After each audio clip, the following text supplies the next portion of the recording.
abra a sua Bíblia, ou abramos a nossa Bíblia, nossas Bíblias. Evangelho segundo escreveu Marcos, Evangelho segundo escreveu Marcos, capítulo de número 11. Evangelho segundo escreveu Marcos, capítulo de número 11, versículo de número 12 ao versículo de número 14.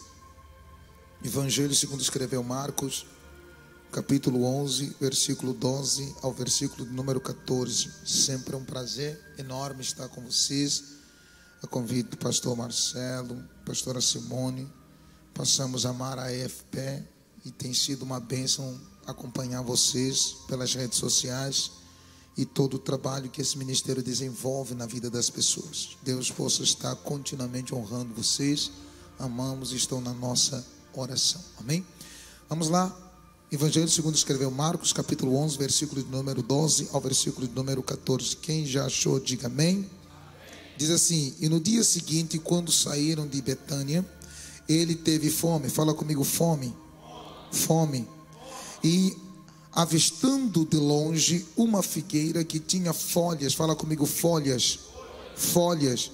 Foi ver se talvez pudesse encontrar nela alguma coisa. E chegando até ela, nada encontrou senão folhas, porque ainda não era o tempo de figos. E Jesus respondendo disse à figueira: nenhum homem coma fruto de ti daqui em diante para sempre. E os seus discípulos ouviram isso. Amém? Tenha a bondade de sentar em nome do Senhor Jesus.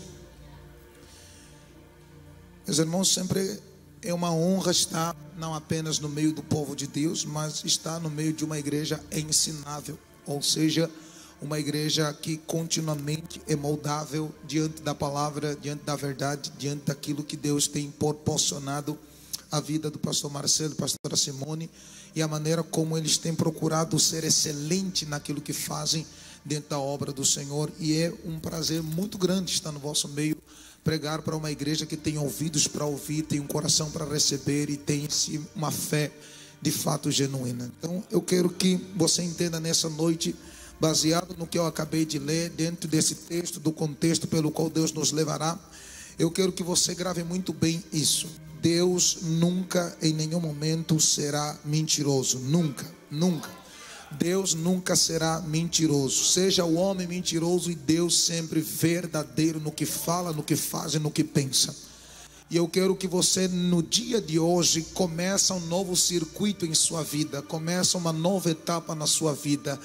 Tire do seu caminho, tire do seu rol de amigos, tira da sua trajetória tudo aquilo que de fato só te faz ou leva você a uma vida de retrocesso. Pois você vai aprender hoje, no dia de hoje, e pela palavra de Deus, que é importante que nós caminhemos numa direção certa, numa direção correta, numa direção em que Deus de fato seja glorificado, tanto nos grandes e pequenos detalhes da nossa vida. É importante que você entenda isso, porque de acordo com esse texto, você perceberá o que Deus nos falar ou falará ao nosso coração.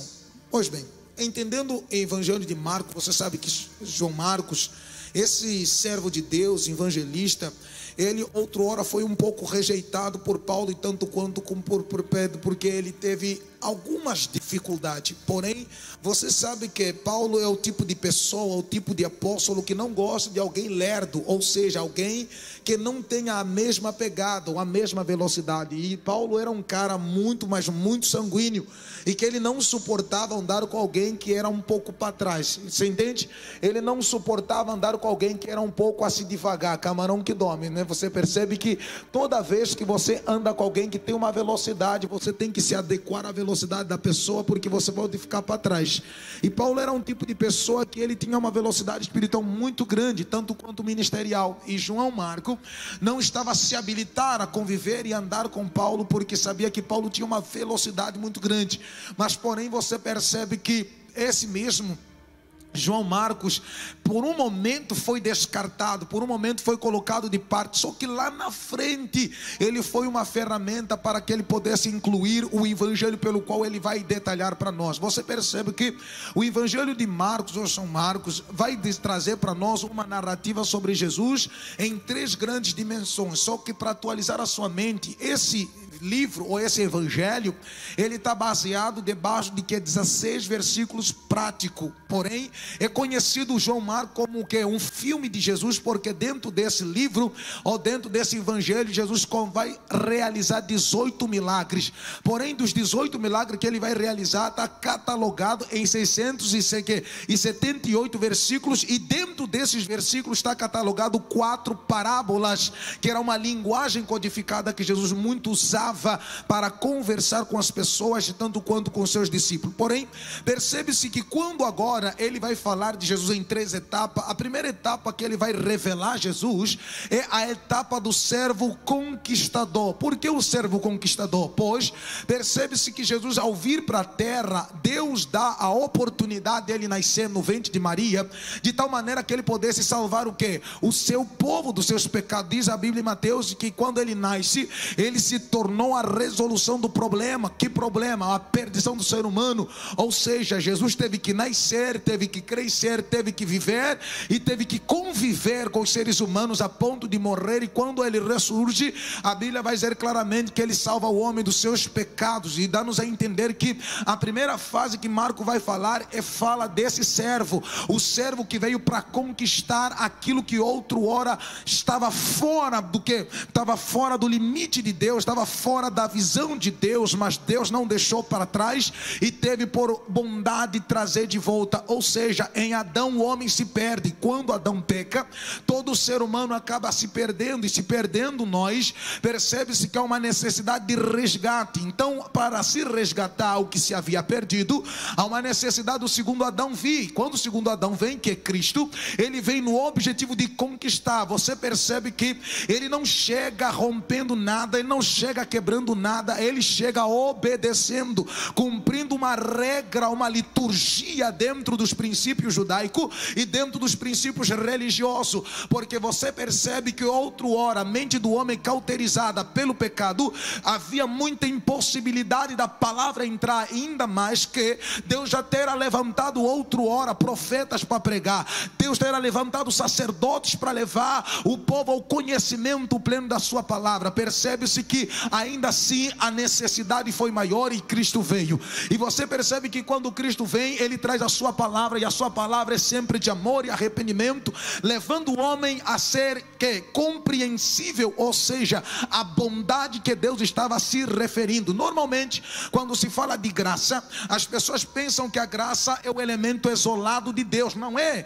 A graça é apenas normalmente a revelação da bondade, ou seja, a palavra graça em si, ela não é maior do que a própria bondade. Toda vez que nós falamos de graça, nós estamos falando da bondade de Deus para com o ser humano. A graça não é uma pessoa, são os efeitos de uma pessoa. Ela não é a manifestação de alguém, ela é a manifestação de algo de alguém. Sai de alguém a bondade, ou Deus revela a sua bondade, revela o seu amor, revela a sua paixão em ter o homem de volta. Por isso que a graça nada mais nada menos é a revelação da bondade e do favor de Deus ao homem perdido. Percebe-se que ao encontrarmos essa linguagem dentro da palavra de Deus, você sabe que toda vez que Jesus está no meio das pessoas, ele está manifestando essa graça, essa bondade de Deus. E a Bíblia vai dizer que agora, no princípio em que ele agora vai começar a exercer, pois você percebe que em Mateus fala muito sobre a sua infância, sobre o seu ensinamento, sobre a sua instrução e a capacidade pelo qual ele desenvolveu o seu ministério. Mas percebe-se que quando ele está desenvolvendo o seu ministério depois dos 30 anos, ou seja, depois que ele completa 30 anos, ele começa a desenvolver o ministério, e nessa desenvoltura houve necessidade de ele começar a trazer por perto homens que pudessem repercutir a mensagem, ou seja, aqueles que outrora eram discípulos e daqui a nada se tornaram apóstolos, aqueles que levaram a mensagem, repercutiram esse favor de Deus, essa bondade de Deus, levando ao coração daqueles que se encontravam perdidos, pois eles só conseguiram exercer e pregar de fato, de uma maneira extraordinária, no exato momento em que Jesus libera sobre eles o Espírito. A Bíblia vai dizer que no dia de Pentecostes é derramado o Espírito, o cumprimento da sua palavra, de tal maneira que ele sai numa audácia, ele sai numa velocidade, ele sai numa autoridade, ele sai numa potência, em que quando Pedro abriu a boca, a Bíblia fala que 3.000 almas se renderam.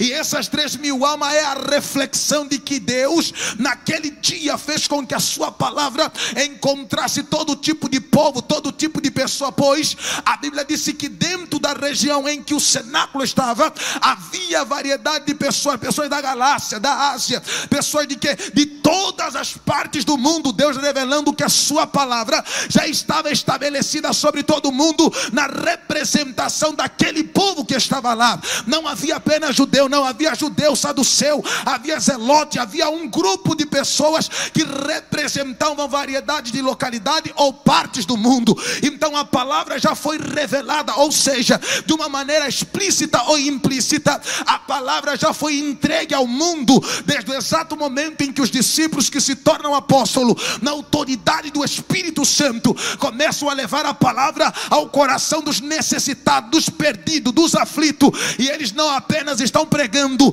mas a pregação deles está vindo acompanhada de sinais, de cura, de maravilha, de libertação, de transformação. Então levanta a mão e perceba uma coisa: Deus não tem chamado você para ficar de boca fechada. Boca fechada é um destino fechado.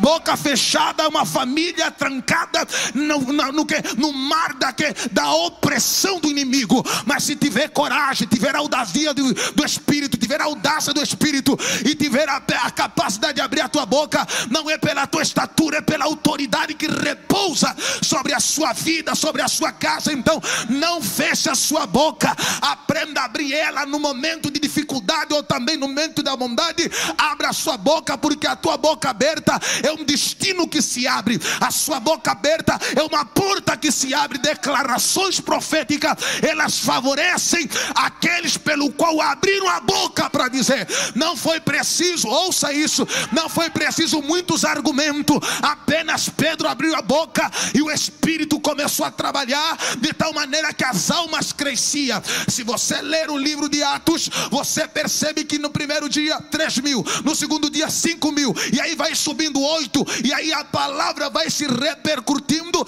de maneira poderosíssima na terra. Só que a Bíblia vai dizer claramente de que muitas das vezes nós não entendemos a afluência e o poder ou a potência máxima da palavra.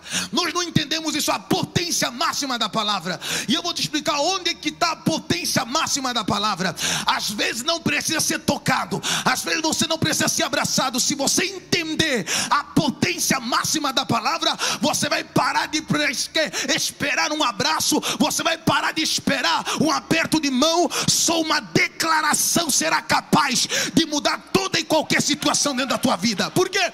Deixa eu te explicar. Você já deu conta que a Bíblia vai dizer assim, que existe poder nas palavras, só que na palavra em si não tem poder.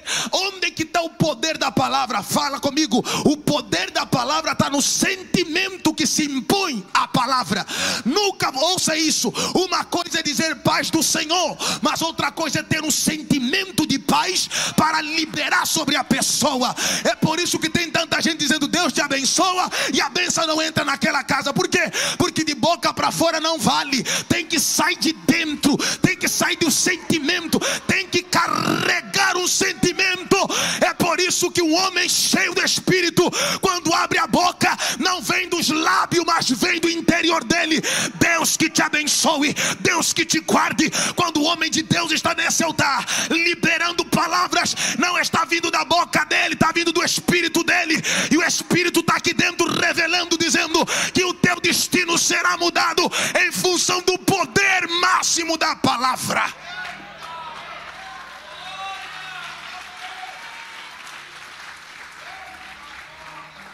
Então aprenda hoje. Por quê? Porque a palavra tem poder, não é a palavra em si, é o sentimento que se coloca sobre a palavra. Porque nunca, em nenhum momento, você nunca deu conta nas obras de bruxaria, principalmente no voduísmo, se percebe que quando está-se a fazer uma obra para amarrar alguém, a bruxa que tiver a fazer o sacrifício, ou o feiticeiro, ou o pai de santo, seja lá o filho do diabo, que tiver a realizar o trabalho, ele pega umas agulhas e vai injetando no boneco. Eu te odeio, eu não gosto de você. E às vezes tem pessoas sentindo vômito, ânsia de vômito, sentindo dor de cabeça, porque muitas vezes quando alguém tem inveja de você, tem raiva de você, não precisa fazer outra coisa. Cada palavra parece que uma agulha que é injetada no seu coração, porque a raiva é revelada, ou a inveja é revelada nas palavras que se fala. É por isso que a maldade, quando ela é liberada com palavra, ela tem muito poder. Vou te explicar por quê. Você nunca deu conta que quando te falando assim, você está feia, você quase baixou a cabeça? Por quê? Porque toda vez que te falam que você está feia, a primeira coisa que você vai olhar e falar o quê? Eu estou me achando o quê? Feia. Porque o problema não é o que você acha, é o que te falaram. A condição do invejoso é ele colocar sempre para baixo. Vou te provar isso. A Bíblia disse que Davi tinha proibido que entrasse dentro do trono ou no palácio real homem manco. Só que ele disse assim: tem alguém da família de Saul que eu possa honrar? Só que aparece um Ziba invejoso dizendo: ele é manco, por que os teus inimigos só olham o teu defeito? A raiva do diabo é que toda vez que ele quer te tentar ou quer te atacar, ele sempre vai usar a tua fraqueza. Mas Deus está dizendo: eu vou vetar você, eu vou guardar você, de tal maneira que quando ele se levantar para falar, eu vou dizer: ei Satanás, cale a boca, porque ele tem um justo juiz, que é o advogado fiel, pelo qual defende as causas dele. Porque eu percebi uma coisa, pastora Simone. Davi disse assim: ninguém entraria no palácio dele quem fosse manco. E Mefibosete era um menino manco. Só que ele não se tornou manco, ou seja, aleijado das pernas, porque ele queria. Mas no dia em que foi fugir, a sua ama, a menina, ou seja, a mulher que levava ela, que cuidava dele, no dia da guerra, quando fugiu, caiu e quebrou os pés do menino. Ele não queria ser manco, mas todavia, olha o que acontece. Quando Davi diz assim: eu quero honrar, é por isso que você começa a ver quais são as pessoas que não se alegram quando você dá testemunho que Deus te deu uma casa, que Deus te deu um carro, que Deus mudou o teu salário. Por quê? Porque tem tanta gente igual Ziba. A primeira coisa é: não, é porque ele é. Por quê? Porque quando Deus quer honrar, Deus não fala dos teus defeitos, Deus só fala da tua qualidade. Você não entendeu nada.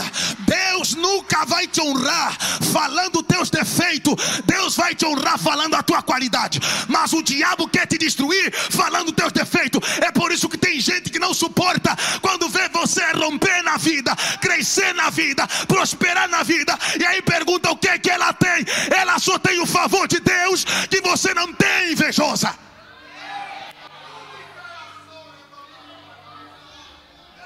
Quantos homens invejosos? Por quê? Porque Davi disse assim: eu quero devolver as terras de Saul. Para quem? Para os descendentes dele. Quem era? Mefibosete. Ainda o rei disse: você não vai apenas servir ele, mas você vai ver ele comer na minha mesa. Quando Deus quer honrar alguém, Deus quebra a regra do jogo. Você não entendeu? Quando Deus, ouça o que eu vou te dizendo. Quantas vezes você viu uma partida de futebol e você pensava: não, a minha equipe vai perder, não tem como, já está nos 90. Não, você não entendeu. Tem sempre um 91 que você não sabe. É na última hora que você nem pensava. Quantas vezes o Brasil na Copa do Mundo e no Mundial acabou metendo o golo dentro do porque no último momento, na última circunstância em que ninguém mais tinha esperança, você vai perceber por quê? Porque Deus sempre trabalha na 13ª hora do tempo. Deus nunca vai trabalhar nas 24. Deus está sempre além das 24 horas do tempo estabelecido sobre os homens. Mas eu vou resumir para você entender. Então ele está dizendo o que? Que Jesus é o servo conquistador. Fala comigo, conquistador. Então quem nasceu para conquistar não tem por que ter medo, porque sabe que Deus vai lhe colocar aonde Deus destinou para conquistar. A Bíblia disse que Josué era velho, mas Deus disse assim: você é velho, mas tem muita terra ainda para... Eu disse, mas parece que Deus está de brincadeira. O cara já não tem mais força, já quase 100 e cacetada de ano, mas Deus está dizendo, não, ainda tem muita terra para quê? Para conquistar. Então Deus está dizendo, olha Satanás, você não vai conseguir impedir Jesus de conquistar o coração da América, de conquistar o coração da África, de conquistar o coração da Ásia. Por quê? Porque a palavra, uma vez liberada, ela cumpre o propósito pelo qual foi entregue na terra. Vou resumindo. Segunda fase, servo sofredor. Fala comigo, sofredor. E outro servo triunfador. Fala comigo, triunfador. A pior raiva do diabo é saber que Jesus é conquistador, sofredor e triunfador. A única forma de você derrotar os teus inimigos é pelo teu sofrimento. Porque quem não sofre aquilo que você sofreu não tem a capacidade de poder julgar quem você é. Sua dor, seu sofrimento, suas lutas são seu maior testemunho. É por isso que o diabo não pode destruir uma verdade vivida. Ouça isso, uma verdade que se vive é diferente de uma verdade que se ouve. Uma coisa é ouvir a verdade, outra coisa é viver a verdade. Uma experiência mais poderosa que o testemunho de apenas de quem ouviu. Mas quem viveu é poderoso, porque ele não vai falar com o que o ouviu. Ele vai dizer assim como Jó: eu ouvia, mas hoje eu te vi, hoje eu te vejo. Por quê? Porque uma experiência é muito mais poderoso que testemunhos de ouvir falar. E aí ele resume uma coisa: Jesus está com seus discípulos, está em Jerusalém, e agora vai sair de Jerusalém, vai para onde? Para Betânia. E você sabe que em Betânia ele está indo para a casa de quem? De Lázaro, ou Lázaro. Esse lugar de Betânia era muito amado e respeitado por Jesus, porque era nesse lugar que Lázaro vivia. E a Bíblia vai dizer que ele passa a noite, ou pernoitou dentro de Betânia. Pelo amanhecer ele está querendo voltar para Jerusalém. Só que para voltar ele tem que atravessar um determinado caminho, ou uma determinada trilha, para chegar até Jerusalém. A Bíblia disse que no processo em que ele está saindo de Betânia para Jerusalém, ele está em um caminho. Fala comigo, caminho. Nesse caminho ele encontra uma figueira. E a figueira que ele encontra, primeira coisa que começa a embasar a nossa meditação e a revelação da palavra nessa noite é: primeiro, toda vez em que se tem fome, a única forma de você tirar esse prazer ou desejo da fome é você procurar alimento, sim ou não? Não tem como fingir um estômago vazio, não tem como fingir um corpo faminto. Todos nós temos essa necessidade de suprir o nosso organismo pelo alimento, pois ele faz parte das nossas funções vitais. Quem não bebe água, quem não se alimenta direito, tem muito déficit de raciocínio, de pensamento, ele tem um cansaço exagerado, é pessoa que está toda hora cabisbaixo, desanimado. Mas vem uma pessoa que se alimenta direito, está toda hora tomando uma água, está toda hora vivendo uma regra, como se diz, a regra de ouro da alimentação, está sempre disposto, está sempre animado. Então percebe-se que no processo da fome, Jesus agora está no caminho. Por quê? Porque ele é homem. Sendo ele homem, ele está a representar o cansaço, ou seja, ele não era apenas Deus, ele era um ser humano, e como ser humano ele estava entendendo que ele tinha fome, e se tem fome tem que procurar alimento. E você sabe que normalmente a fome faz o ladrão, a fome faz um homem corajoso, uma mulher corajosa. Por quê? Porque a fome parece que é um código espiritual que Deus colocou na terra para disciplinar os preguiçosos, para disciplinar aqueles que não gostam de fazer nada. Por isso que Paulo disse: quem não trabalha não come. Ou seja, comer aquilo que os outros trabalham é fácil, mas comer o que você trabalha é difícil. Por isso que o próprio Deus já disse assim: do teu suor, não é do suor do... Tem tanta gente carrapato, está toda hora querendo comer o dos outros. Que dia que você come aquilo que você suou? Não, não tem. Aí você percebe que isso está dentro da igreja, porque tem tantas igrejas que querem usufruir da unção que não lhes pertence. É por isso que você vai ver que muitas vezes tem igrejas que não conseguem romper, porque não trabalham a ponto de romper. Então eles baseiam a realidade deles na realidade dos outros, não deles. Então Jesus teve fome. Fala comigo, fome. Todas as vezes que você teve fome, como é que ficou a tua cara? Ninguém com fome tem cara bonita para dar até bom dia, aquele bom dia atravessado. Porque fome, a cara já mostra, o cara está com fome. Fome é pior do que demônio. Porque demônio pode ficar incubado e fingido, você não sabe que está endemoniado. Mas a fome não, a fome dá tanta raiva que toda hora que alguém te olha, fala, está com fome. Por quê? Porque a fome, ela te expõe. E normalmente, ouça o que eu vou te falar, a única maneira de dominar a fome é o exercício do jejum. Por quê? Ouça isso. A única forma que eu aprendi na África a dominar minha carne foi no exercício do jejum. Por quê? Porque toda vez que você jejua, você disciplina a tua carne para se submeter a Deus, de tal maneira que a vontade dela morre. Então, cristão que não jejua é um crente morto e carnal, por isso não entende as coisas do Espírito. É necessário aprender. Não é jejum porque o pastor disse, não. É jejum pessoal. Por quê? Porque tem gente que tem o hábito de terceirizar a sua espiritualidade. Ouça, existem coisas nessa vida que não se terceiriza. Você tem que fazer, você tem que ir, você tem que se empenhar para fazer. Toda hora é os outros. Que dia que você faz? Que dia que você se levanta? Que dia que você pelo menos fala assim, cara, eu estou preparado para jejuar? Para de dar desculpa. A oração dos outros não é mais poderosa que a tua. A Bíblia disse que Jesus está com fome. Então eu entendi uma coisa: para disciplinar a carne tem que fazer o quê? Irmã, a carne quando está muito viva, fica a olhar o marido das outras. Tem que matar com jejum. Ah, pastor, estou sentindo. Não, vai matar com jejum. Porque tem tanta gente que fica atravessando o casamento dos outros porque não jejua. Então quem não jejua é carnal demais, porque a tua carne te domina demais. Não basta ver o peito do marido da outra que você já fica com aqueles olhos amarelos, não é verdade? Mas Deus está dizendo assim, olha, toma cuidado, vai jejuar um pouco mais, vai matar essa carne um pouco mais. Você está entendendo? Tem tanto homem, fica com aqueles olhos, parece coruja, dentro da igreja. Irmão, você não jejua não, é?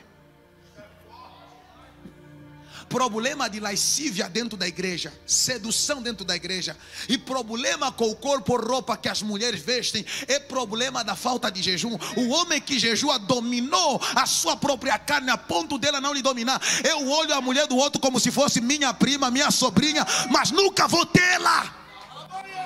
Ou seja, quando eu jejuo, eu não domino os outros, eu aprendo a me dominar. E o homem que se domina é sábio. Por quê? Porque a palavra disse que o tolo na presença do sábio com a boca fechada se passa de sábio. Então diz, eu não quero ser tolo, nem quero se passar, eu quero ser sábio.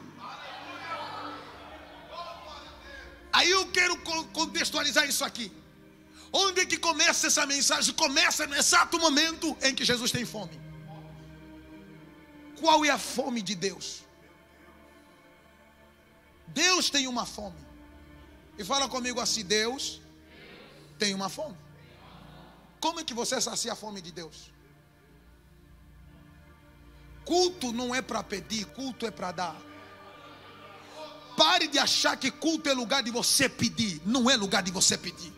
Pedir é no teu particular, pedir é no teu quarto fechado. Aqui é para dar, não para... O maior problema da nossa geração, ele é tão egoísta que até no culto querem pedir. Aí você lhe pergunta, que hora que você adorou? Que hora que você expressou canções de adoração a Deus? Não, eu vim aqui porque eu estou quase queimado, como se diz o nome, está todo sujo. Eu preciso da tua ajuda, Jesus, eu preciso do teu socorro. Não torne o culto lugar de pedir, torne o culto lugar de exercer a adoração. Quando você aprender isso, então você percebe que todas as tuas vitórias que você precisa é dentro de casa. Aqui é lugar de você erigir o altar de adoração. Mas o problema começa na fome de Jesus. E quando ele olha para a figueira tipologicamente representa duas coisas. Primeiro, representa a religião farisaica que vive na teoria. É por isso que você vai ver que tem tanta gente fala e nada acontece, porque é teórico. E as pessoas teóricas são problemáticas. Tem ideia para tudo, tem conselho para tudo, mas não presta para eles. Tem muitas boas ideias maravilhosas, mas para ele não coloca em prática. O problema de quem vive na teoria é que ele está no mundo da fantasia. E nós temos que tirar essas pessoas do mundo da fantasia, dizer: irmão, vem para a terra, vem para o chão, sinta a pegada da vida real. O que Deus está querendo dizer? Primeiro, quando Deus está à distância na pessoa de Jesus, olhou para a figueira, ele está com fome, ele precisa de comer, mas ele sabe que figueira dá o quê? Figo, sim ou não? Quando ele olha à distância, o que começa a acontecer? Um problema, fala comigo, um problema. Porque a distância é uma coisa, quando você chega próximo é outra. A distância, ela tinha folha, fala comigo, aparência. O maior problema que faz Deus nunca te abençoar é a sua aparência. A raiva de Deus contra você ou contra mim é quando a gente não é verdadeiro. Porque o problema não é a bênção de Deus, é a nossa falsidade. O problema não é os milagres, é a nossa incredulidade. O problema não é o agir de Deus, é o nosso coração de pedra. Porque maior é aquele que está em nós. Se está em nós, ele tem poder para tudo. Mas por que ele não faz tudo? O fato de Deus ser tudo e poder fazer tudo não lhe dá direito de fazer tudo em você, porque normalmente ele encontra uma trava, um impedimento, uma barreira. Qual é o maior problema de nós não viver promessa? É porque nós vivemos no mundo da fantasia. Que mundo da fantasia é essa? Fala comigo assim: o mundo da aparência. Normalmente quem vive sobre aparência e baseado em aparência nunca é verdadeiro. E se é aparente é porque é uma máscara. E a palavra máscara, segundo o grego, significa que hipocrisia. A realidade que muita gente, ouça isso que eu vou te dizer, a realidade com que muita gente está submetida é porque vive uma vida de aparência. E o problema que Jesus encontra na figueira é o que? Aparência. Todo religioso, ele finge ser o que não é, fala o que não é, tenta ensinar nos outros o que ele nem pratica. Por quê? Porque a religião é o ciclo daqueles que não vivem uma verdade, mas uma mentira. É por isso que Jesus olhou para ele e disse: seus bandos de hipócrita, fariseu, vocês colocam um peso no povo, vocês não levam. Ou seja, tem tanta gente se qualifica a um fariseu de perroxo, porque fala o que não vive, abre a boca demais e não se vê praticamente nada. Ele está dizendo: para de viver na hipocrisia, para de viver com máscara.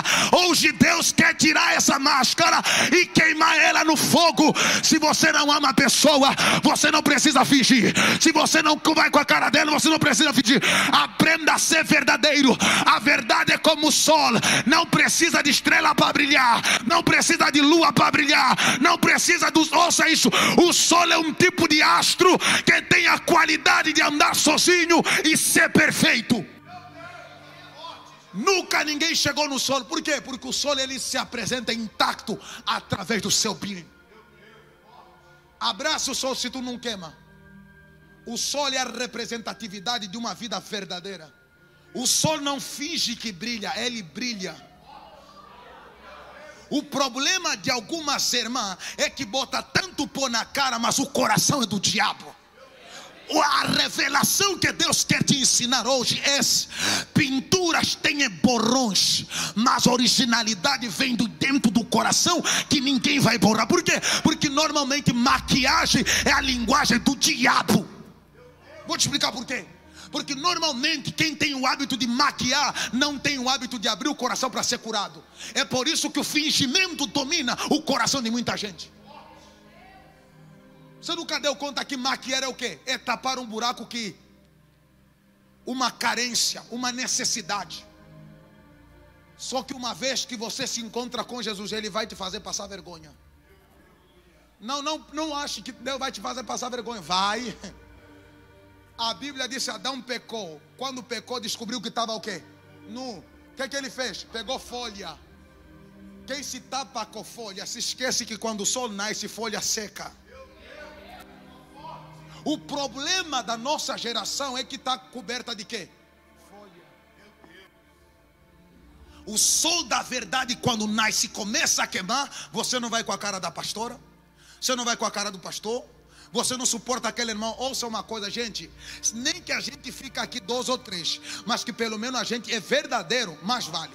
Porque o tanto de gente que está dentro do nosso meio, infiltrar dentro de nossa casa, infiltrar dentro da igreja, que é uma farsa, é muita gente. Então o que Deus está dizendo: eu vim à distância, mas eu vou chegar perto.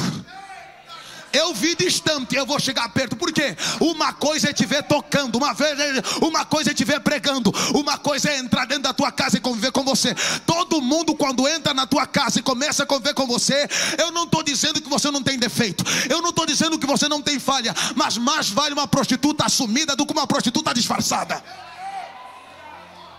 É melhor alguém que assume que é rabugento, é boqueiro, do que você que finge ser um Judas Iscariote.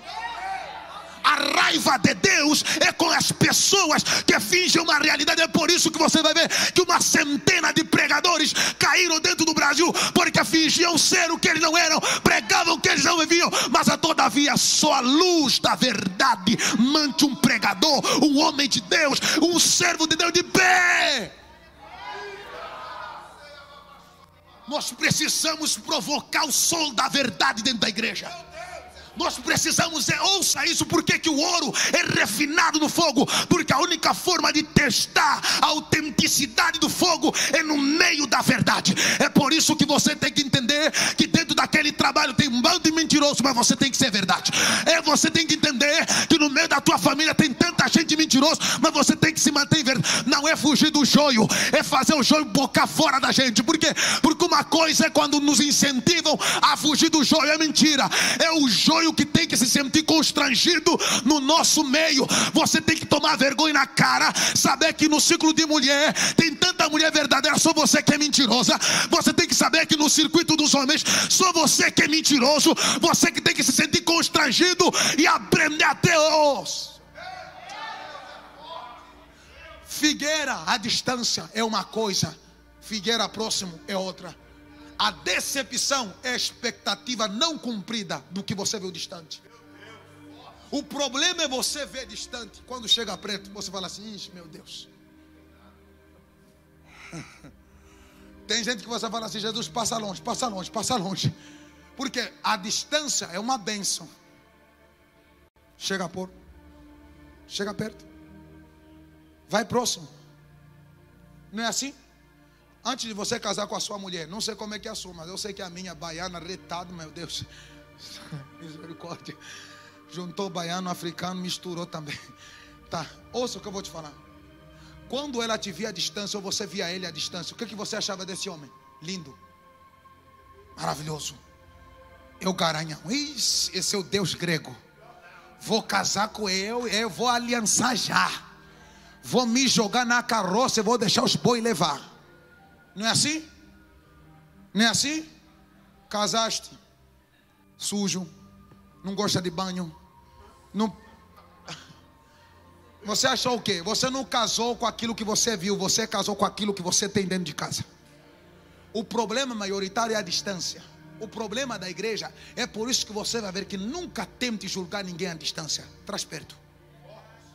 A temperatura da verdade não está distante, está próximo. Quando você olhar no olho da pessoa e fala assim: está mentindo. Você não precisa enrolar, só olhar na boca dele, no que está falando, você sabe. Estou sabendo, diabo. Por quê? Porque tem tanta gente que tem medo de chegar próximo do pastor. E antigamente era assim, como os homens eram tão usados em revelação, você para chegar próximo, você tem que falar assim: Jesus, tem misericórdia. Você vai se benzendo. Porque chegar próximo do pastor, que é muito usado em revelação, dá medo. E a gente chegava lá assim de cantinho. Por quê? Porque a gente tinha um temor e uma reverência. Ao olhar para o pastor, você sabia assim: vai dar B.O. Deus já falou com ele. Não, eu vi o menino Meu filho, eu sei o que é que aconteceu na escola. Como é que o senhor sabe? Você acha que eu não ando com Deus? Não. Ou seja, menino queria mentir o pai que ele tirou uma nota boa. Só que Deus falou para ele assim, tirou negativa. Só que ele queria fingir no boleto. Porque a maioria das pessoas tem o costume de viver à distância, chega perto, sente o cheiro. É por isso que Jesus diz assim: o verdadeiro pastor está no meio das ovelhas, não está distante. Quem está distante é lobo, fica pesquisando qual é que vai errar, qual é que vai falhar. É por isso que tem tanta gente, tem comportamento do diabo, fica à distância querendo ver defeito. Quem está dentro não precisa de ver defeito, só precisa se consertar ele próprio. Porque quem é um espelho só sabe olhar para ele, mas quem é uma janela está toda hora a ver a vida dos outros. A aparência é o que destruiu a integridade de muitos homens de Deus. A aparência é o que mais destruiu, derrotou a vida de pregadores, servos e servas de aparência. Pregavam aparência, louvavam aparência, fingiam uma realidade que não era. E nós precisamos cortar isso, porque a nossa geração não precisa cair nesse erro. Ainda que nós comecemos com muito pouco, mas temos a plena certeza que a nossa integridade é respaldada perante a Deus e perante os homens de que somos íntegros, servos de Deus, e que não vamos abrir mão daquilo que Ele colocou nas nossas mãos. A fome provocou uma revelação grande. Ouça, o lugar da tua fome está a tua maior tentação. Pega isso. O lugar da tua fome está a sua maior tentação. Eu não sei qual é a sua fome. Se você não aprender a dominá-la, ela vai te levar para você cair em lugares que você pode não ter capacidade de levantar. O diabo sabia a fome de Jesus, 40 dias e 40 noites. Ele sabia que ele não comeu, não bebeu. Aonde é que ele tentou? Com pão e água. Na sua fome está a sua tentação. Se a sua fome é mulher, o diabo todo dia vai colocar o quê? Se a tua fome é dinheiro, o diabo vai colocar o quê? Se a tua fome é vaidade, vai colocar todo dia na tua cara aquilo que é a tua fome. Porque quem não domina a fome não se conhece. É por isso que o pobre só vive para comer, mas o rico vive para produzir. Quem vive para comer é porco, que só olha para a terra. Você nunca viu girafa aqui em cima? A girafa nunca olhou embaixo, sempre olhou aonde? Fica andar com os porcos, só vai apanhar a poeira. Quem vive para comer é pobre. Você não é pobre, você nasceu para ser excelente e grande diante de Deus. Não viva para comer, viva para produzir. E o que está acontecendo quando ele chega próximo? Vê folha, mas não tinha fruto. O problema que nós vivemos hoje é uma geração que tem folha. E folha sempre está mais notório no nosso hall da fama. Quantos pregadores têm só folha? Já não tem fruto. Quantos pastores só tem folha? Já não tem fruto. Quantos crentes só tem folha? Já não tem fruto. O problema maioritário não é as folhas, é o fruto. Porque a Bíblia diz que pelos frutos vos conhecereis. Só se conhece quem é verdadeiro quando se convive com os frutos da verdade dessa pessoa. Só se conhece a integridade de alguém quando se convive com a integridade dessa pessoa. Ainda que muitas das vezes nós encontremos defeitos e falhas, mas aquilo que é verdadeiro na pessoa é o que precisamos encontrar. Duas lições eu encerro. Primeira lição que eu aprendo é: nunca julgue ninguém à distância. Nunca. Quem você pode julgar à distância pode ser o teu patrão amanhã. Então nunca fale de ninguém à distância. O problema de um idiota é tentar julgar as pessoas pela capa. Não sabeste o conteúdo, então não julgue. Você não conviveu, você não teve a oportunidade, então feche a boca. Vou te explicar o porquê. Eu estive na casa de uns caras bilionários na Ilha do Boi. Dentro desse lugar se realiza, eu não vou falar o nome aqui, mas se realiza um culto. Dentro desse culto eu vi uns caras fominha, uns pastor misericórdia. Os caras atrás do cara parece que urubu na carniça, querendo a todo custo. Mas a verdade é uma: quando você não é verdadeiro, você não acha graça no coração nem de um tolo. Por quê? Porque nós achamos que os outros são bestas. Não, ninguém é besta tão assim não. O que começa a acontecer conosco? É uma aparência. É o carro que não é teu, é a roupa que não é sua, é o calçado que não é seu. Eu prefiro andar com uma peça que seja minha do que botar roupa dos outros para dizer assim: você não lembra anos atrás quando os pregadores usavam terno dos outros, gravata dos outros, e que subia no púlpito, parece que era dele, é verdade. Eu fui para São Paulo, o cara olhou para mim e falou assim: eu estava orando para Deus te tocar para me dar o meu terno. Ele disse assim: vai lá, diabo, vai comprar seu, mano. Uai, que diabo é esse que você tem que esperar Deus me tocar? Não, é o que muita gente vive. Não tem coragem de trabalhar, não tem coragem de se sacrificar, não tem uma vida de comunhão com Deus. Gente, eu não trabalho não porque eu não queria, eu tenho graça para isso. Eu sou formado em dietética e nutrição, eu conheço sobre nutrição. O mínimo que se ganha é 15 mil na área que eu funciono, porque eu sou especialista de alimento. Dentro do meu país, eu é que aprovo se o alimento entra ou não entra.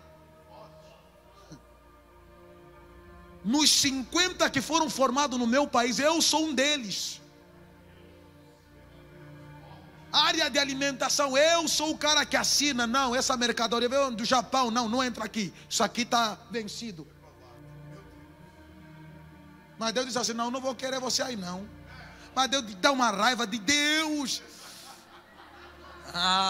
Você vai achando que é fácil. Dá uma vontade de dar uma... E aparecem os idiotas assim: você faz mais o quê? Irmão, eu não sou só pastor, sou nutricionista. Sabe o que eu sou? Eu sou médico de criança, sou nutricionista. O Senhor é tudo isso? Ainda mais, sou servo de Deus.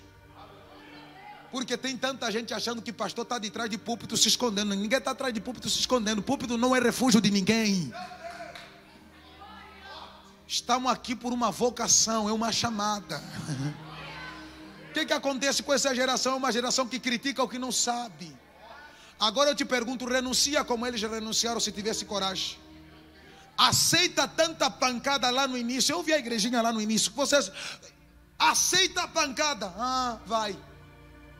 Você não quer nada. Por quê? Porque tem tanta gente, é tão aparente, mas quando você é verdadeiro, ouça o que eu vou te dizer. Um cara verdadeiro parece galinha caipira, que você quando come sente o sabor da carne. Você não entendeu não? Frango não dá gosto comer. Esses frangos que você encontra lá injetados, cheio de química, não dá vontade. Porque isso é tanta comida ruim, que quando você pega a galinha caipira lá dentro da... Você está entendendo? Você mata a galinha, você faz a galinha, você fala assim: caraca, mano, que gosto tem a galinha. Você está habituado a comer frango, comprar tudo congelado. Ou seja, a aparência é o que mais destruiu a bênção de Deus na nossa vida. Você não tem, irmão, não precisa provar para ninguém. A raiva que eu tenho dessa geração é que está querendo, não viva para provar nada a ninguém. Você e pronto. Viva a sua realidade, acabou. Não tem carro, anda a pé, anda no buzu, caloreia com os outros. Mas quando chegar a tua hora também todo mundo saberá que um dia Deus olhou para você. Assim como a pastora disse, Deus se lembrou de Noemi, de Ruth. Então ouça uma coisa, aguenta firme. E eu entendi uma coisa quando a pastora estava falando. Você sabia que dentro de Ruth ela foi encaixada na genealogia para trazer Obed, Jessé, Davi? Quem é Davi? O rei da tribo de Judá. Quem é Judá? A tribo que trouxe Jesus.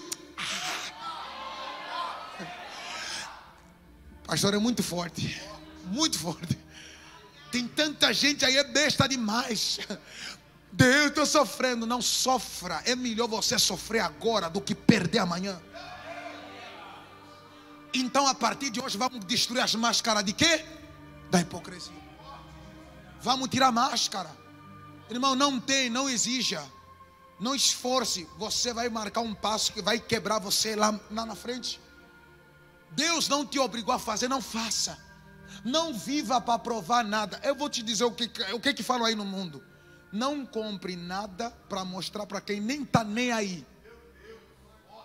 Se você quer ser verdadeiro, comece a entender que você tem que tirar mentiras dentro de você, hipocrisia dentro de você. Não é nos outros, é você. A Bíblia não nos dá garantia para olhar a vida dos outros, é para olhar nossa. Por isso que no dia da ceia, ele fala que o homem faça o quê? Só que tem um bando de besta que examinar os outros. A sua aparência é o que mais destruiu o favor de Deus na sua vida. O que acontece hoje? Por que você não conseguiu crescer e produzir? É porque você vive muita aparência. É melhor acordar feia pela manhã, saber que tem um coração bonito, do que acordar maquiada e ter um coração demoníaco. A maior revelação nessa noite é: por enquanto a hipocrisia dominar o nosso coração, Deus nunca vai nos favorecer. Por quê? Porque Jesus olhou para a figueira e disse assim: nunca mais você vai mentir ninguém, seca. É por isso que tem gente que não cresce no ministério, não cresce no mundo dos obreiros, não cresce, não agrega nada dentro da igreja, porque é tão hipócrita e tão falso que quando está no meio dos outros sabe causar contenda, brigue, toda hora picuinha. Você está sabendo, não é o que você está sabendo, capeta. Você tem que aprender que eu estou na igreja é para agregar alguma coisa, é para somar na vida das pessoas. Mas não, o cara chega no meio dos outros, é a 3 medidas de fermento no meio dos outros. Fala para esse irmão: sai da aparência. Eu sei que Deus está te pegando, eu sei. Marido aparente, mulher aparente, filho aparente, sai da aparência. Ele vai te secar. Ele olhou para a figueira e disse assim: você vai secar. E se você secar, a vergonha é maior. Então saia antes que ele te seque. Ele olhou para a figueira e disse: eu estava distante, pensei que tinha fruto, não tem fruto, então você vai fazer o quê? A vergonha é maior.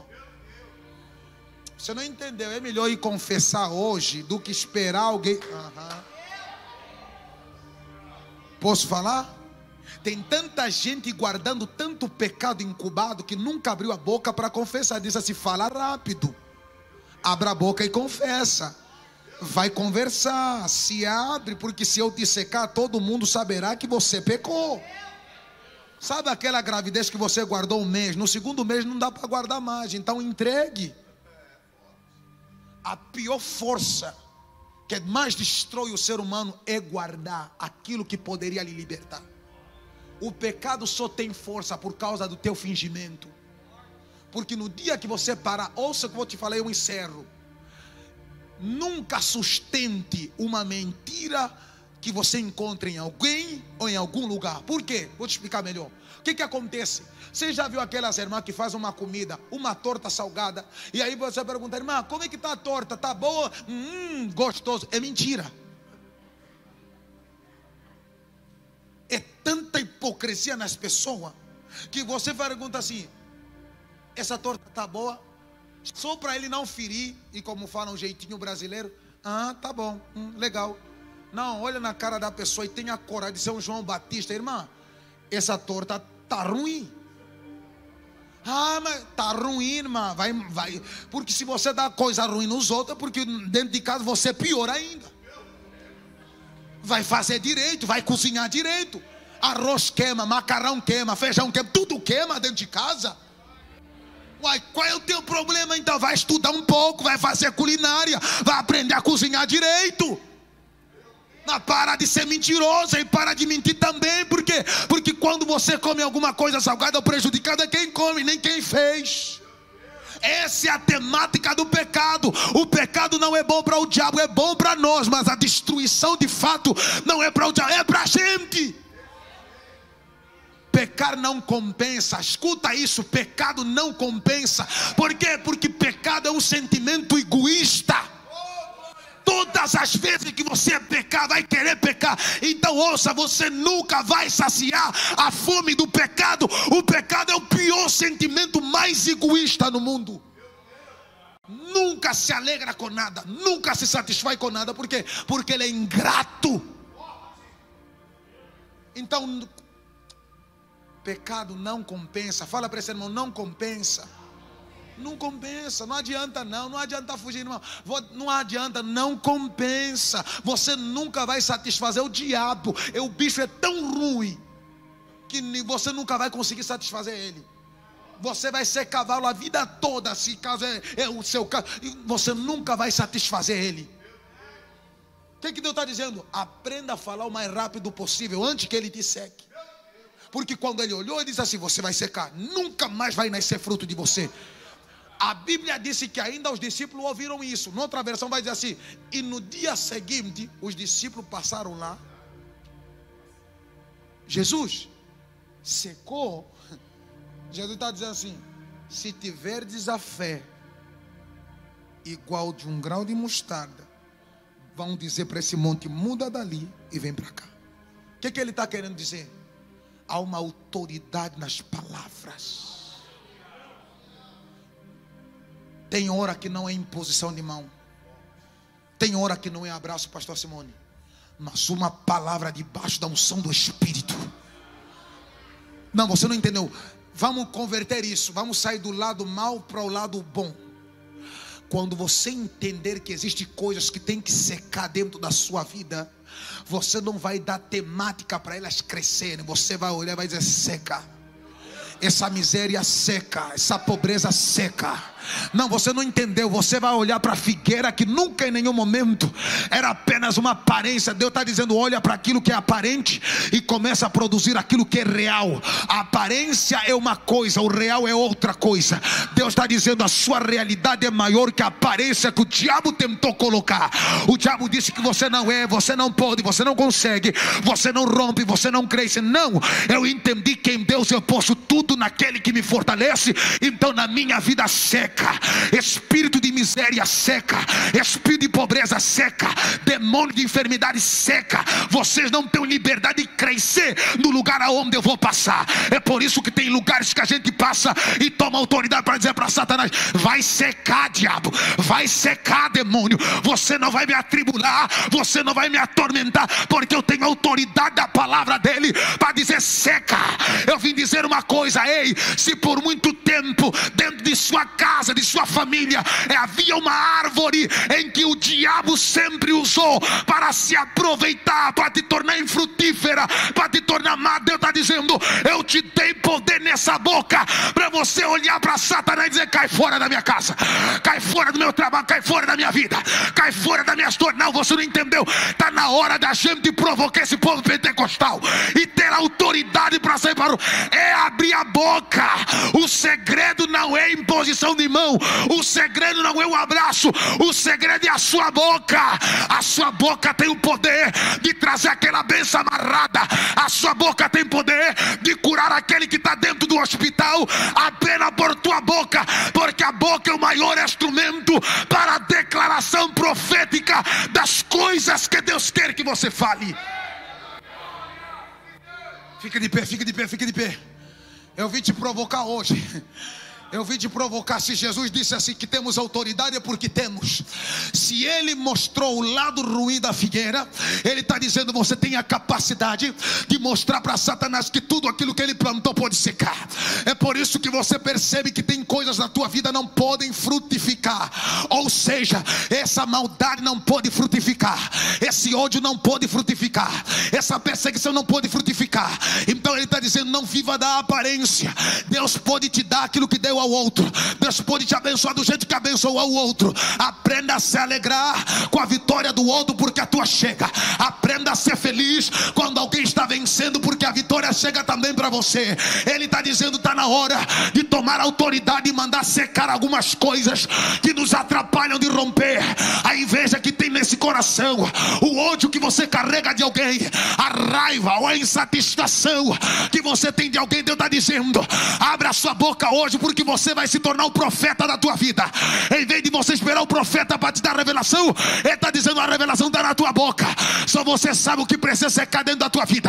Só você sabe o que precisa ter um basta hoje. Tem tanta gente sofrendo com a incapacidade de abrir a boca e dizer: chega, na minha vida chega.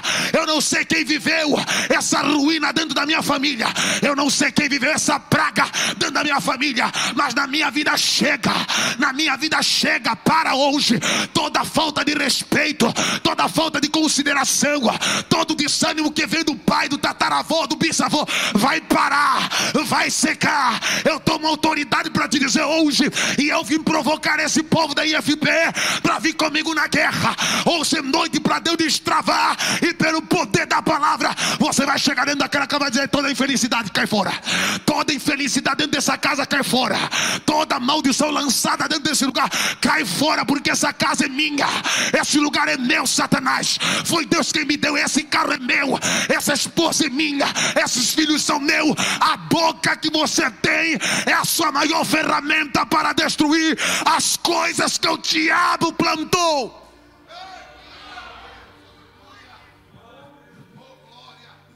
Levanta as tuas mãos.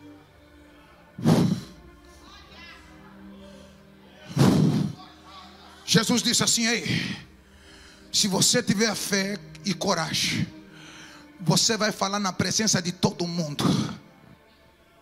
Vou te explicar o que aconteceu.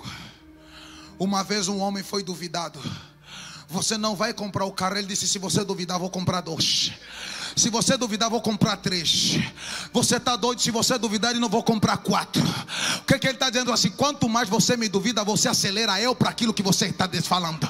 Ou seja, a única maneira de você dar resposta ao teu inimigo que está dizendo que você não pode, quando ele está dizendo que você não pode, você está entendendo: ele está dizendo que eu posso. Porque ninguém vai falar aquilo que eu não poderia. Porque todavia, quando você é inteligente, não se fala, deixa a pessoa andar somente. Mas quando você é idiota e ele fica falando, ele está dizendo: ela está dizendo que eu sou capaz, eu sou capaz. Então Deus está dizendo: acorda o leão que está dormindo aí, acorda a leoa que está dormindo aí, abra a boca, aprenda a rugir, aprenda a ouça, aprenda a guerrear, aprenda a lutar, aprenda a batalhar. É com a tua boca, não é com a boca dos outros, é com a sua boca mesmo. Alguém vai dizer: fala demais. Não, eu falo com o Deus que me deu autoridade, eu falo com o Deus que me deu ousadia, eu falo com o Deus que me deu poder. Dentro dessa casa, Satanás, você não manda mais. Dentro da amizade ou revasso, com as tuas mãos levantadas, vem para a guerra. Eu quero que você venha para a guerra agora. A Bíblia está dizendo que Ele nos deu poder e autoridade. Há uma autoridade sobre a tua vida, há uma autoridade sobre a tua casa, há uma autoridade sobre a tua família. Então, através da palavra, Jesus nos prova que há poder no que se fala. Ele disse para a figueira seca, e a figueira obedeceu e secou pela raiz. O que Jesus está dizendo? Aquilo que você fala tem poder. O que você fala tem poder, tem poder, tem poder, tem poder, tem poder, tem poder, tem poder. O que você fala tem poder, e esse poder vai amedrontar o diabo. Esse poder vai cadar e ter rabá, rapacata, rapatachanda. Alguém ora em língua, vem comigo na guerra. Eu estou entrando num ambiente de guerra, aonde Deus está dizendo: Josadaque, fala para o meu povo, abra a boca e declara.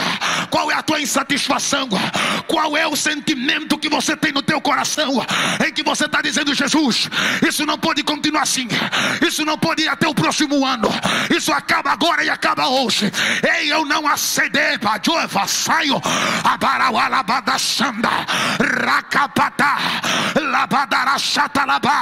o centurião olhou para Jesus e disse assim: Jesus, eu nem preciso que você chegue em casa, mas envie a tua palavra, porque eu sei que a doença vai sair.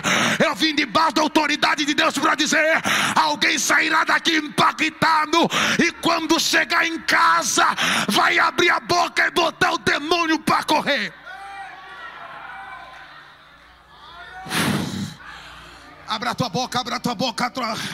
Eu não sei qual é a tua guerra, eu não sei qual é a tua dificuldade, não sei qual é o teu problema, mas eu sei que quando o pastor Marcelo disse que estamos numa noite de guerra, e é algo forte sim, pastor, porque hoje Deus está dizendo: eu estou selando a autoridade da tua boca, porque assim como eu falei, você pode falar. E Deus está dizendo: eu estou te dando legitimidade espiritual para você abrir a tua boca e dizer: Satanás, chega, chega, chega. Eu não sei o que é que você está vivendo, eu não sei o que você está enfrentando, mas Deus está dizendo: dizendo: chega, não basta hoje. Sai da mesmice, sai da miséria, sai da pobreza, sai das doenças, sai da derrota, sai do ciclo de pessoas que não produzem nada. E Deus está dizendo: aprenda a abrir a boca e profetiza. A boca abra, a pata show, rapaka, labarachanda, rabadabachanda, orebacarabaia. Alguém está orando comigo? Vai, abra a boca e começa guerreando. Vem para a guerra, vem. Não aceita a falta de respeito do diabo dentro da sua casa. Não aceita confronto do diabo. O diabo confronta os filhos dele, mas os filhos de Deus têm autoridade e legitimidade para confrontar ele e dizer: cai fora, cai fora, cai fora, cai fora. Eu estou dizendo o nome de Jesus. Se entrou aqui com uma maldição de família, essa maldição queima hoje, seca hoje. Essa maldição vai secar, porque a autoridade em nossa boca para declarar. E como profeta eu venho declarar que essa maldição vai secar. Maldição de casamento não dá certo, maldição de ficar desempregado, maldição de ficar amarrado na vida, maldição de não prosperar, maldição de não ter filho. Deus está dizendo, eu estou dizendo: vai secar, vai secar, vai secar, porque há poder nisso. Eu estou debaixo de uma guerra com você para dizer para Satanás: ele não perde, também eu não vou perder. Se ele não perde batalha, eu não perco. Então, com as tuas mãos levantadas, guerreia pela tua casa, guerreia pelo teu casamento, guerreia pela tua família. Abra a boca, meu filho. Quem fica de boca calada consente a derrota que o diabo traz. Eu quero que você tome autoridade. Vem para a guerra para sobedegar. Essa é uma igreja que ora, essa é uma igreja de monte, essa é uma para o diabo saber. Você que está na internet, receba força e fogo, porque o Espírito de Deus está nesse lugar para ativar uma igreja viva. Aonde o Espírito Santo está, o mal tem que bater em retirada. Seca, seca, seca, seca. Maldição do teu pai, seca. Maldição da tua mãe, seca. Maldição do desemprego, seca. Maldição do desespero, seca. Depressão, seca. Enfermidade no corpo, seca. Daro, camaia, para chapa, rapacapa. Recebe poder, poder, poder. Recebe unção, recebe autoridade. Vai, você tem liberdade. Ayamanjoquebaia, paracavassaia, marabada, rapacá. O diabo saberá hoje que tem um povo vivo, tem um povo que guerreia, tem um povo que batalha em função do reino de Deus.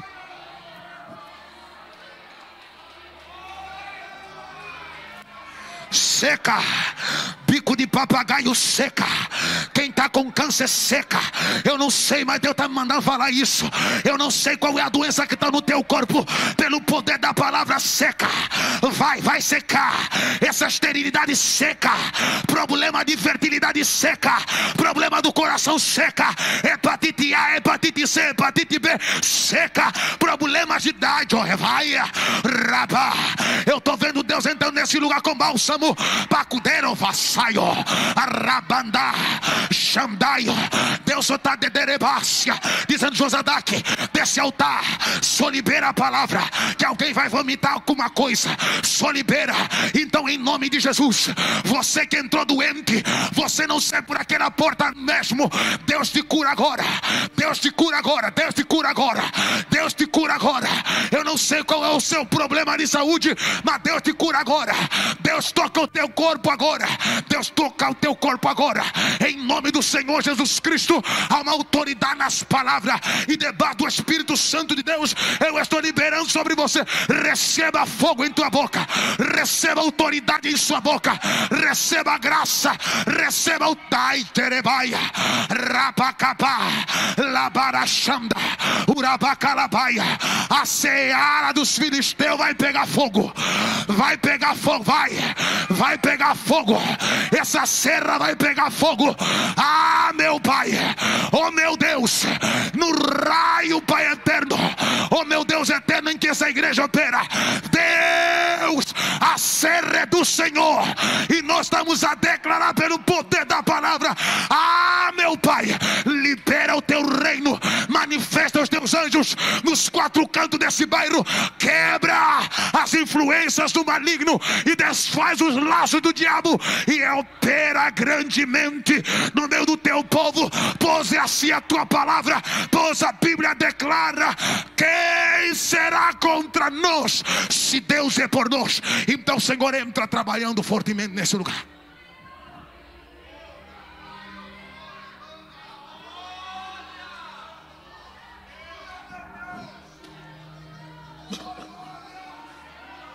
Seca, seca, seca, seca, seca, seca, seca. Espírito de inferioridade, de superioridade, seca. Espírito de complexo, seca. Demônios que humilham, seca. Vocês não têm poder mais na vida do povo de Deus. Vocês não têm liberdade de agir na vida de ninguém, Satanás. Seca a tua operação hoje. Seca essa depressão no corpo dessa mulher. Seca.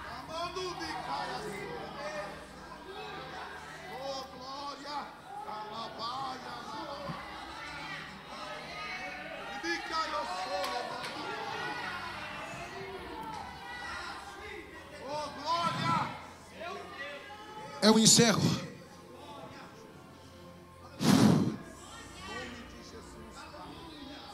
Tira de dentro, tira de dentro. Tira de dentro, tira de dentro. Aquilo que você tirar de dentro vai ter tanto poder aqui fora.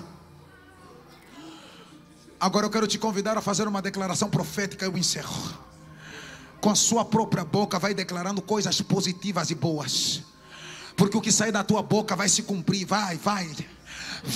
Vai dizer que eu vou prosperar, eu vou crescer, eu vou avançar, eu vou progredir. Vai, abre a boca, abre a boca, fala isso, fala. Isso aqui não é brincadeira não, isso é sério. Fala, porque o que sai da tua boca tem poder, fala. Você vai nascer, vai. Você que é mãe que não tem filho, você vai encontrar filho, vai. Deus vai te favorecer, vai. Você vai crescer, vai prosperar, vai ser bênção. Você vai progredir, você vai multiplicar, você vai romper. Abadarabo, Xando quebaro evaio, elevarai disso maracabá. Você não será doente nem doente, você não andará doente, você não vai dar. Deus vai te tirar dessa dívida e vai te tornar cabeça e honrará tua história, teu nome, tua vida, porque é um Deus que está dizendo: o que sai da tua boca eu respaldo, o que sai da tua boca eu assino embaixo. Você não é o que o diabo falou, você é o que ele disse. Quantos podem dizer amém? Diga amém. Diga amém. Diga amém. Diga amém. Diga amém. Diga amém. Diga amém. Diga amém. Bate na mão desse irmão e fala assim: vai secar. Glória a Deus. Vai secar. Vai secar. Vai secar. O diabo vai sentir tanto medo de você que quando voltar em casa vai dizer assim: quem é ela? Cai fora, Satanás. Na minha vida chega. Seca. Nasci para ser aquilo que Deus falou, não aquilo que a terra fala. Vale um amém? Dê uma salva de palmas a Jesus.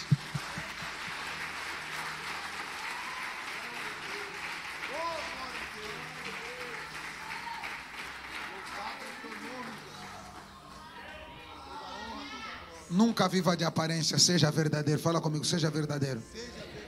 Não importa o quanto vai doer, fala comigo, seja verdadeiro. Fala comigo, fingimento não quero comigo. Se você quer andar com máscara, o problema é seu. Eu sou sol, então vou brilhar naturalmente. É isso que Deus quer na nossa vida. Lá fora estão os nossos biscoitos, nós estamos trabalhando com os nossos biscoitos. É a única forma que hoje temos, tanto quanto os nossos livros também. Mas o nosso livro não chegar. Com 10 reais você pode estar abençoando e multiplicando nossa vida para continuar mantendo crianças e o nosso projeto na África. Então, se você puder estar nos abençoando, será muito bem-vindo. Estarei lá fora esperando você nos abençoar.